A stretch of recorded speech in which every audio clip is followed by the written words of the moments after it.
all of us today. I would like to announce that I've introduced a privileged resolution, and what this will do is it will hold our government accountable for all of the funding for Ukraine. So I want to talk about that a little bit at the end, but let me explain the situation we have here. Congress has appropriated $54 billion to aid in the Ukrainian conflict. And then our president, Joe Biden, has requested another $38 billion this week. The American people, the taxpayers of this country, deserve to know where their money is going and how it's being spent. Let's just break this down a little bit. Of the $54 billion appropriated by Congress, $44 billion is for aid to Ukraine and other affected countries. But what other countries, and how are they affected, and how did the American people's taxpayer dollars go to those countries? And to who? And to what organization? To their government, in what way? Also, how is the military assistance being appropriated? $23.3 billion is for military assistance to Ukraine and other countries impacted by the war. Again, who are the other countries? How are they impacted? Are we talking about Poland, where Ukraine fired missiles and it accidentally killed 2 people in Poland? Is that what we're talking about? But let's talk about the aid to Ukraine. Here in the news, we're just finding out about the situation with FTX and the cryptocurrency. So is American people's taxpayer dollars going to fund aid in Ukraine, but yet it's really funding something else that's happening, maybe ending up in Democrat donors' pockets? Was that helping Democrat campaigns? Was that helping Democrat candidates get elected? $8.9 billion is for the humanitarian assistance, including emergency food and assistance for Ukraine and Ukrainian refugees in the region and for other countries directly impacted by the conflict. Again, what other countries? And how much money went to the other countries? And what organizations are involved? Who runs these organizations? And why did they get the contracts? $11.8 billion in other assistance, including for direct budget support to Ukraine and development aid and other assistance to Ukraine and other affected countries. What development aid? What assistance? Who is running this? These are all the questions the American people have.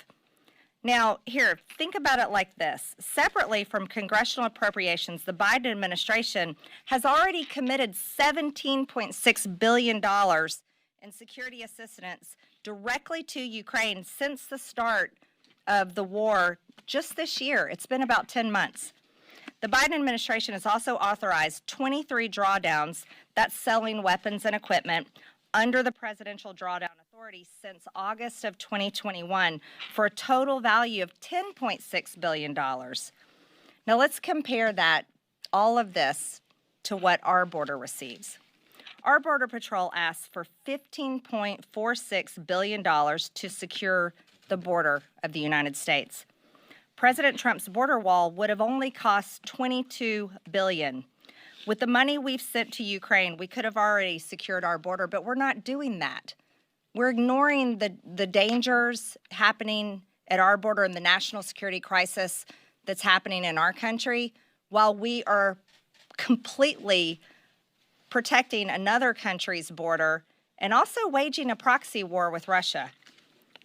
We had 5 million people cross our border illegally since Joe Biden took office. And let's compare that to how many Russians have invaded Ukraine. 82,000 Russians have invaded Ukraine. I think the American people and the taxpayers of this country deserve to know why the Biden administration and this Congress is so interested in funding the protection of Ukraine's border and not the protection of our border. That's a very good question. I also want it to be known that approximately 56,000 Americans die every single year from fentanyl poisoning. This is a tragedy that's happening, and it's practically invisible.